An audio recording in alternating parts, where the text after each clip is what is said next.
मेरी हालत कुछ ऐसी भी नहीं है कि मैं 2-4 दिन में मर जाऊं। मैं बस यही पूछना चाहती हूँ कि when is it going to be enough? जब ये आदमी मर के चले जाएंगे तब आप उठेंगे, और वो किसकी रिस्पॉन्सिबिलिटी होगी? ठीक नहीं हो रहा जो हो रहा है। I just wanted to say that. I think हमें तो डेफिनेटली अपनी आवाज उठानी चाहिए। सोनम वांगचुक जी को मेरी रिक्वेस्ट है, आप सब भी रिक्वेस्ट करना, ये हंगर स्ट्राइक वगैरह प्लीज तोड़ दीजिए। हमें इन गवर्नमेंट को कोई फर्क नहीं पड़ेगा, आप मर जाओ, आप जिंदा हो मरोगो, कुछ नहीं फर्क पड़ेगा हम जैसे युवाओं को। 2 बातें हैं। पहला तो अगर मैं खा भी लूं तो उससे क्या बदलेगा और क्या संदेश जाएगा? सरकार को तो यही संदेश जाएगा कि जवाबदेही की जरूरत नहीं है, वो बैठ जाते हैं, वो चले जाते हैं। आता सोनम वांगचुक हे मी त्यांना स्वतः विनंती केली की तुम्ही असं करू नका, उपोषण सोडा, पण तो माणूस तो मेरा कुछ भी होने दो, लेकिन देश का भला होना चाहिए। तो राहुल गांधी किधर है? मैं वही पूछ रहा हूँ। हमारी गवर्नमेंट के ऊपर तो मेरी उम्मीद चली गई। ऑपोजिशन में हो कि ऑपोजिशन का काम है कि गवर्नमेंट जो ढंग से काम नहीं कर रही उसके खिलाफ कुछ बोलो। मुझे लगता है कि पहले कम से कम अभी व्यक्ति माना जाता था। अन्ना हजारे का जो आंदोलन था 13 दिन में खत्म किया गया, पर अभी आप देख रहे हो आज 19वां दिन है।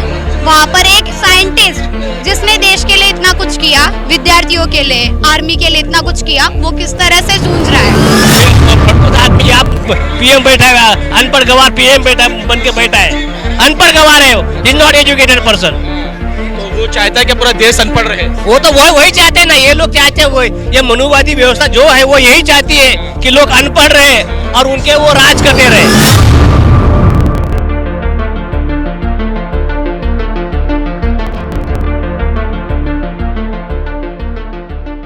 मैं हूं आफाक अहमद और आप देख रहे हैं न्यूज़ एनएस इंडिया।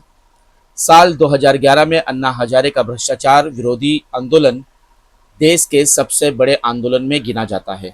उसके बाद अब एक बार फिर जंतर मंतर पर एक बड़ा आंदोलन चर्चा का विषय बना हुआ है। कॉकरोच जनता पार्टी का आंदोलन आज अपने 19वें दिन में पहुंच चुका है। इस आंदोलन की सबसे ज्यादा चर्चा सोनम वांगचुक के अनशन को लेकर हो रही है। जानकारी के मुताबिक उनका वजन 9 किलो तक कम हो चुका है, लेकिन उन्होंने साफ कहा है कि वो अपनी मांगे से पीछे नहीं हटेंगे और आंदोलन जारी रहेगा। साथ ही उन्होंने एक दर्द भरा संदेश देशवासियों को दिया है कि 20 जुलाई को जंतर मंतर पहुंचकर इस आंदोलन का समर्थन करें ताकि सरकार उनकी बातों को सुने और ये अनशन खत्म हो सके। मैं आप लोगों से विनती करूंगा कि आप भी एक छोटा कदम उठाएं। 20 जुलाई को इतनी बड़ी संख्या में आए कि एक संदेश सरकार को जाए। क्या अपील करना चाहते? मुझे अपील करना है इंडिया के तमाम युवाओं से जो घर बैठ के एक 30 सेकंड की रील्स स्क्रॉल कर रहे हैं, लाइक कर रहे हैं, शेयर कर रहे हैं, इससे कुछ नहीं होने वाला। कहा ठीक है, मोदी जी ने कहा है वो जरिया है, कमाने का जरिया है। ये कमाने का जरिया होता होगा, बट आज हम लोग इधर इकट्ठा हुए हैं यूथ के फ्यूचर के लिए, यूथ के बेटरमेंट के लिए। तो मैं चाहता हूँ वो सारे यूथ जो देख रहे हैं ये वीडियो स्क्रॉल करके हटा मत दो, ठीक है? अपने आप का एक 30 कोई दूसरा क्यों आपके लिए वीडियो प्रोटेस्ट करेगा? कोई दूसरा क्यों आपके लिए हंगर स्ट्राइक करेगा? आपकी खुद की अपनी इंडिविजुअलिटी नहीं है? आप खुद अपने लिए कुछ कर नहीं सकते? मैं चाहता हूँ कि आप सब जितने भी देख रहे हो एक 30 सेकंड का वीडियो बनाइए, सरकार से पूछिए कि ये सब जितनी चीजें आज इतने धूप में लोग खड़े हैं, लोग हंगर स्ट्राइक कर रहे हैं, लोग मरने के हालत में है, सोनम वांगचुक जी मरने के हालत में है, इन सब का जिम्मेदार कौन है? सरकार को आप ये एक बात पूछिए। मैं चाहता हूँ मैं हूँ थानेदार हो यारो, मैं हूँ सूबेदार, मैं हूँ थानेदार हो यारो, मैं हूँ सूबेदार। पहले एक मुर्गी खाता था, अब खाता हूँ 4। पहले एक मुर्गी खाता था, अब खाता हूँ 4। तो क्या मैं झूठ बोलिया? कोई ना। क्या मैं कुकुर खो लिया? कोई ना। क्या मैं जहर खो लिया? कोई ना, ओए कोई ना, ओए कोई ना।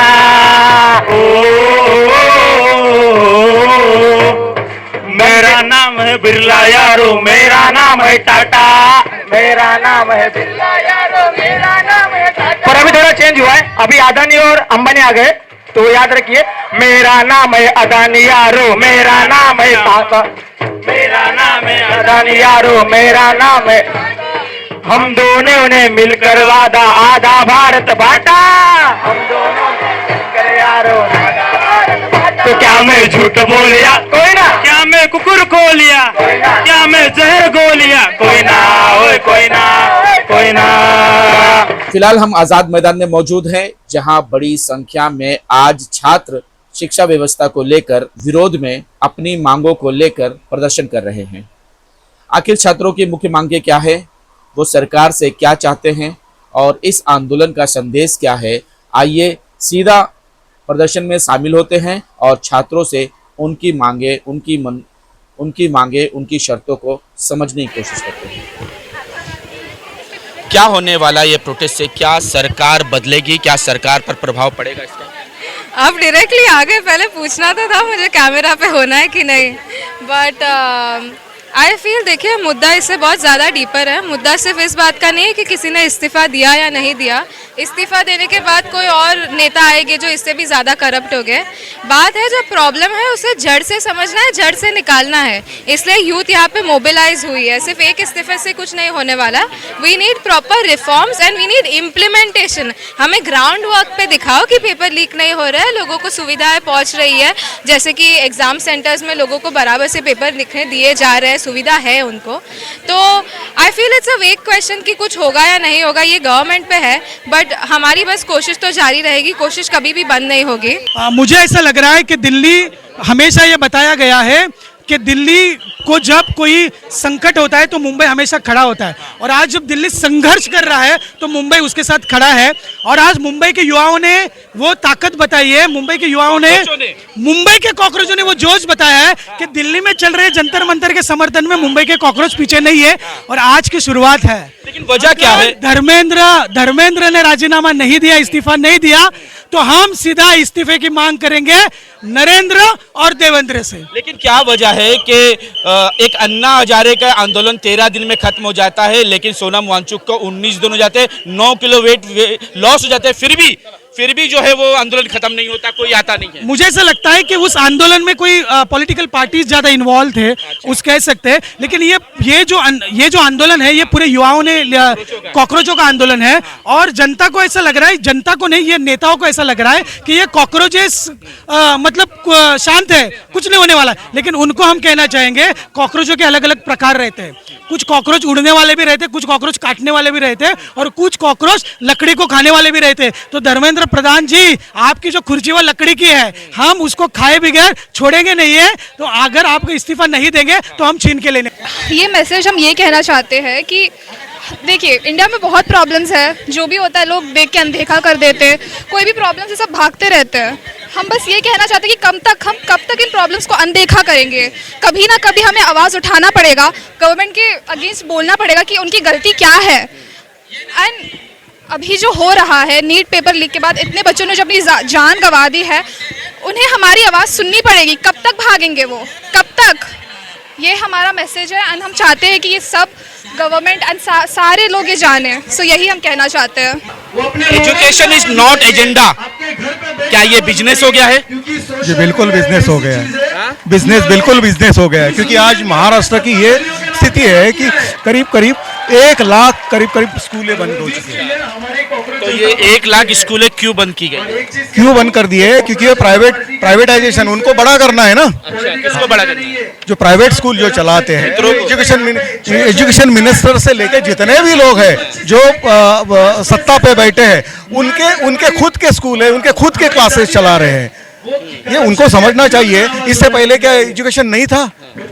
आज मैं 64 ईयर का हूँ, इससे पहले हमने कुछ पढ़ाई नहीं की, भले हम कम पढ़े हैं, लेकिन इसका मतलब ये नहीं तभी एजुकेशन ऐसा इतना भ्रष्ट नहीं था। अगर भ्रष्ट सरकार को ये हम लोग चुने, हमने गलती की है, क्योंकि भ्रष्ट लोगों को इस चुनाव में जिता के हम लोग लाए हैं। ये गलती हम भुगत रहे हैं, इसके लिए मुझे ये पोस्टर लेके खड़ा रहना पड़ रहा है। आपके भी स्टूडेंट यहाँ पर हैं?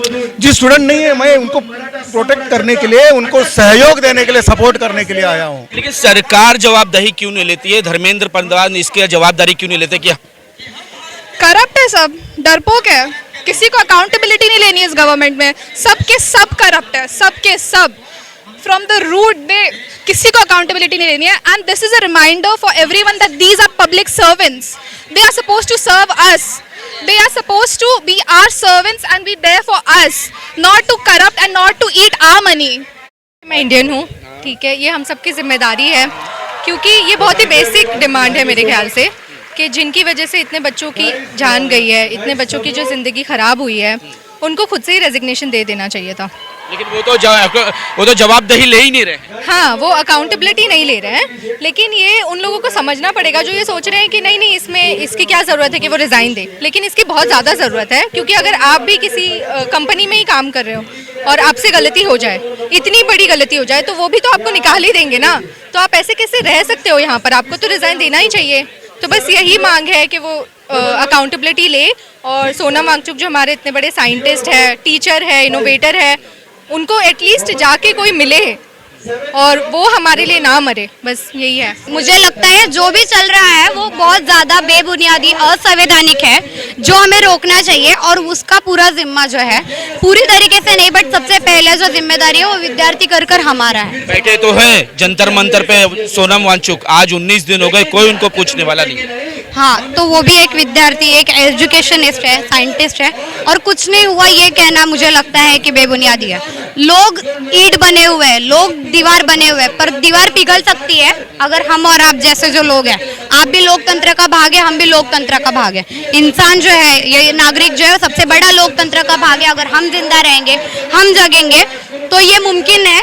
जिस तरह से यहाँ पर प्रोटेस्ट हो रहा है, वैसे पूरा देश जो है वो जल उठना चाहिए। जल उठना चाहिए मतलब इकट्ठा आना चाहिए, तभी जाकर कोई क्रांति घड़ेगी या फिर कुछ बदलाव होगा। क्या लगता है, क्या अन्याय उनके साथ हो रहा है जिसके लिए वो यहाँ पे प्रोटेस्ट कर रहे हैं? वही, वो मेहनत करके पढ़ते हैं और एग्जाम लीक हो जाता है और कोई जिम्मेदार पर्सन भी इस्तीफा नहीं देता। क्यों सरकार की अकाउंटेबिलिटी होनी चाहिए ना, वो क्यों नहीं ले रही है? होनी ही नहीं रही, क्योंकि प्रधानमंत्री जी का ही ध्यान नहीं है सिस्टम पे। कहाँ है उनका ध्यान? उनका ध्यान बस फिरने में है, बाहर जाके नाच गाने में है। बस। तो आप क्या चाहते हैं कि सरकार अपनी जवाबदेही ले या ना ले? लेनी चाहिए ना, फिर बेटे क्यों है, छोड़ दीजिए ना फिर। लेकिन वो छोड़ना ही तो नहीं चाहते हैं, क्योंकि सत्ता की मलाई नहीं छोड़ सकते वो। क्या करेगा, हर कोई वही सत्ता के पीछे पड़ा हुआ है, इसलिए अपोजिशन वाले भी कोई आ नहीं रहा है, प्रोटेस्ट में सपोर्ट नहीं कर रहा है। तो हम जैसे पेरेंट्स सवाल राहुल गांधी पर उठा रहे कि राहुल गांधी भी जंतर मंतर पे दिखाई नहीं दिए। आने चाहिए ना, उनका तो पहला दायित्व है कि पहले आने चाहिए, वो तो खुद आने चाहिए पहले, क्योंकि वो अपोजिशन में है, वो भी नहीं आ रहे। और जो सत्ता में बैठे उनको तो ध्यान ही नहीं है, किसी का चिंता नहीं है। होश में आप बंदे, होश में आप, बंदों को होश में आना या सरकार को होश में आना? बंदे तो होश में ऑलरेडी आ गए, सरकार ही सो रही है हर दिन। तो सरकार को होश में आना है, ऑफकोर्स उनको उठना है पहले, फिर होश में। जवाबदेही लेना है, अकाउंटेबिलिटी लेना है। हाँ, हम वही बोल रहे हैं कि हमें सिर्फ एक कॉन्वर्सेशन चाहिए उनसे, कुछ इस्तीफा तो ऑफकोर्स बाद में आएगा, पर एक कॉन्वर्सेशन। सोनम वांगचुक उनका 19 दिन है अभी, और 9 kg आज वेट लॉस हुआ है उनका, और वो सिर्फ बोल रहे हैं कि हम बात कर सकते हैं। उनको वो कुछ एक्टिव प्रोटेस्ट, फिजिकल वायलेंस, कुछ वैसे कुछ नहीं बोल रहे, पर यही बोल रहे हैं कि we just want to have a dialogue with you. And डर क्यों है सरकार को सोनम वांगचुक से आके बात करने के लिए, कॉकरोच जनता पार्टी से आकर बात करने में डर क्या है? आई थिंक मुझे लगता है कि उनके पास जवाब ही नहीं होगा। उनको पता है कि क्या हो रहा है, कि इस मामले के उनके पास जवाब नहीं तो कुर्सी छोड़ देना। पर वो तो कभी करेंगे ना। तो क्यों नहीं करेंगे? क्योंकि पावर का वो टेस्ट जब आता है ना, तो उनको सही या गलत का फर्क नहीं पता चलता। तो आपको क्या लगता है कि सिर्फ पेपर लीक ही एक प्रॉब्लम है या पूरा एजुकेशन सिस्टम ही करप्ट है? पूरा एजुकेशन सिस्टम करप्ट है। ये सिर्फ एक बड़ा मामला हुआ है आज के टाइम में, इसलिए हम ये फोरफ्रंट में ये टॉपिक डाल रहे हैं। पर बहुत सालों से ये पेपर लीक चल रहा है। लोगों जो अलग कास्ट है, क्लास है, उनको एजुकेशन राइट्स नहीं मिल रहे हैं। हाँ, पूरा सिस्टम ही करप्ट है, क्योंकि जब ऐसे सिर्फ एजुकेशन मिनिस्टर अगर वर्क नहीं कर रहा है, तो बाकी जो उनके ऊपर है वो लोग को तो एक्शन लेना चाहिए, वो लोग को तो कुछ बोलना चाहिए ना। वो तो विदेश घूम रहे हैं, विदेशों में नाच गाना कर रहे हैं। एग्जैक्टली, वो लोगों ने इलेक्शन ही इसलिए जीता है, वो ये जो पार्टीज में आए वो इसीलिए आए ताकि वो लोगों का टैक्स ले सके और उस पैसों को वो एंजॉय करने के लिए यूज करे। क्यों स्टूडेंट्स को रोड पे आना पड़ा है आज? क्योंकि हमारा सिस्टम कमजोर है। हर एक स्टूडेंट पूरे साल मेहनत करता है, पढ़ाई करता है, ताकि वो एक एग्जाम दे सके और अपनी लाइफ सेट कर सके और उसको रोड पे आके अपने हक के लिए रोड पे आके लड़ाई करनी पड़ रही है। वोट के लिए ये लोग आते हैं घर पे। अब अगर एक स्टूडेंट ने कंप्लेंट किया है तो उसको सॉल्व करना चाहिए। क्यों सारे स्टूडेंट्स को रोड पे आना पड़ रहा है एक के लिए?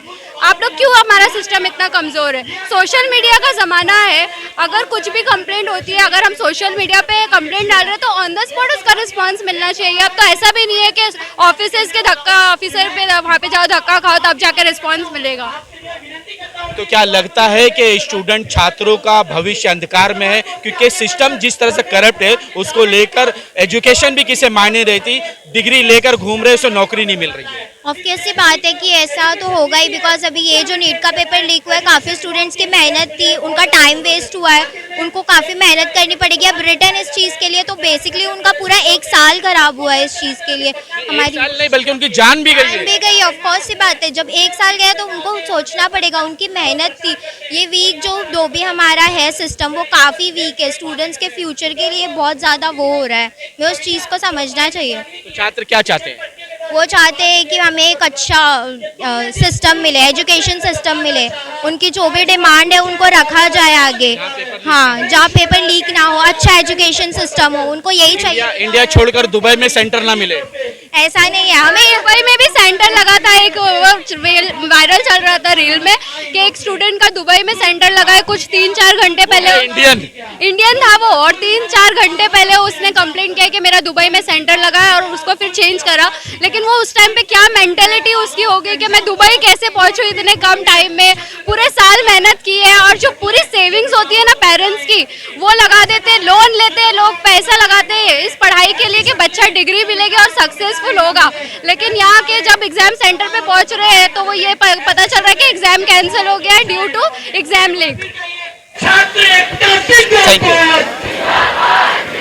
देखो, आज 16 दिन पूरे हो गए और फिर भी सरकार को कोई जिम्मेदार रिप्रेजेंटेटिव जो है वो वहाँ पर चर्चा करने के लिए आया नहीं है।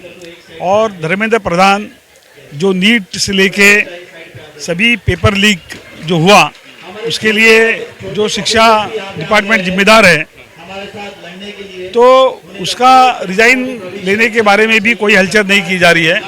एक तरफ से किसी आंदोलन को अनदेखी करके मार देना, इस तरीके का एक तरीका होता है, और मुझे लगता है कि ये जो सरकार है वो इस आंदोलन के तरफ अनदेखा करने का, इस आंदोलन को, और अनदेखा करके इस आंदोलन को भुला देने का इस तरीके का साजिश इस सरकार का है। क्या आपको लगता है क्या कि सिर्फ पेपर लीक ही समस्या है या पूरा एजुकेशन सिस्टम ही करप्ट है और उसी को पूरा ब्लेम किया जाए? पूरा एजुकेशन सिस्टम करप्ट है। कारण ये देखिए कि 16 लोगों ने आत्महत्या किया है, 16 स्टूडेंट ने आत्महत्या किया है, और पूरी तरीके से अगर आप देखेंगे तो शिक्षा जो है एक धंधा हो गया है। और जिस तरीके से क्लासेस और ये चल रहे हैं कि उस क्लासेस में गारंटी नीट को क्रैक करके देंगे, ऐसी गारंटी, और वो जो गारंटी देते हैं उसका जो ताल्लुक है वो पेपर लीक से होता है। वो यहाँ पर जो आरसीसी, जो मोटेगांवकर सर का जो इन्वॉल्वमेंट मालूम पड़ा, पेपर चेक करने वाले लोग, पेपर सेट करने वाले लोग और ये क्लासेस, ये सबकी जो साठगांठ है वो साठगांठ ये दिखाती है कि एक तरफ से ये पूरा सिस्टम जो है वो करप्ट हो गया है और सरकार भी उसके साथ में जो है वो बंधी हुई है। ये पूरे एजुकेशन सिस्टम की प्रॉब्लम है, क्योंकि नीट तो सिर्फ एक पेपर है, सीईटी का पेपर भी लीक हो गया है, और ऐसे बहुत पेपर लीक हुए हैं जो शायद मीडिया में आए भी ना हो। Problem is a larger scale of education system itself. So एक पेपर रिजॉल्व करने से कुछ होने नहीं वाला है, but I feel the government is showing us कि उन्हें एक पेपर की भी नहीं पड़ी है, तो पूरे सिस्टम की उन्हें क्या ही पड़ी होगी। तो स्टूडेंट अपने फ्यूचर को कहाँ देखते हैं? मैं इंडिया से बाहर देखती हूँ, क्वाइट ऑनेस्टली, क्योंकि मैं इंडिया में पली बड़ी हूँ, मैं बॉम्बे में रहती हूँ, इतने सालों से बॉम्बे में पली बड़ी हूँ, मैंने एजुकेशन यहाँ से किया है, मैं खुद लॉयर हूँ, बट ऐसा लगने लगा है कि अभी यहाँ पे हमारे लिए जगह नहीं है, डेमोक्रेसी नहीं है। प्रॉब्लम ये है कि डेमोक्रेसी जब होती है आप क्वेश्चन कर सकते हो कि मुझे ये चीज़ बराबर नहीं लग रही है। अकाउंटेबिलिटी तो हमने गिव अप कर दी है, बट कोशिश जारी रही है, बिल्कुल नहीं रह रही है। अकाउंटेबिलिटी छोड़िए, मोदी जी तो क्वेश्चंस भी नहीं ले रहे हैं प्रेस से, तो मन की बात कर रहे हैं, मन की बात कर रहे हैं, लोगों से बात कर रहे हैं। बट जैसे कि हमारे एक रिप्रेजेंटेटिव ने भी अब्रॉड कहा कि हमारे प्राइम मिनिस्टर लोगों से बात करना बहुत पसंद करते हैं। देखिए, हाय हेलो से कुछ नहीं होने वाला। मैं ये योगा करता हूँ, फलाना ढिमका करता हूँ, उससे कुछ होने नहीं वाला। 30,000 की नौकरी से भी कुछ होने नहीं वाला है। और 30,000 तो मैं मेरे एजुकेशन क्वालिफिकेशन के हिसाब से बोल रही हूँ। बहुत लोग हैं इंडिया में जो बॉन्डेड लेबर में है, जिनको पैसे नहीं मिल रहे हैं, 10,000 नहीं मिल रहे हैं। महाराष्ट्र किया जा रहा है, स्कूलों तोड़ी जा रही है, तो एजुकेशन कैसे बढ़ेगा? सरकार कहती है पढ़ेगा इंडिया तो बढ़ेगा इंडिया। जब तुम सारे स्कूल्स खत्म कर दोगे, तुम पेपर लीक करोगे, एजुकेशन सिस्टम नहीं करोगे, तो कहां से पढ़ेगा इंडिया? कल ही एक रिपोर्ट आया था, government schools have decreased up to 60% हो गए। प्राइवेटाइजेशन ज़्यादा हो रहा है। अभी जिसके पेट में खाना नहीं है वो हंगर स्ट्राइक कहाँ से करेगा? वो पढ़ाएगा कैसे लोगों को? गवर्नमेंट स्कूल्स नहीं है तो बच्चे पढ़ेंगे कैसे? और हमारे बहुत लोगों ने तो ये भी बोला है कि अगर पढ़े लिखे लोग आ जाएंगे तो जैसे सफाई का काम होता है वो कौन करेगा? तो ये गवर्नमेंट के बेनिफिशियल में ही है। जितने अनपढ़ लोग होंगे उतने ज़्यादा कंट्रोल कर पाएंगे। सो आई फील इन अ वे ये जो इनकॉम्पिटेंस है एजुकेशन सिस्टम का, वो गवर्नमेंट को बहुत बेनिफिट कर रहा है, क्योंकि उनको तो चाहिए कि चीप लेबर मिल जाए लोगों को। छात्र क्या चाहता है? छात्र जस्टिस चाहता है। छात्र चाहता है हमारे रिप्रेजेंटेटिव्स आए, वोट चोरी ना हो सबसे पहले तो। और मैं तो चाहूँगी, मैं सबके लिए नहीं बोल सकती, खुद के लिए बोलूँगी, गवर्नमेंट चेंज होनी चाहिए।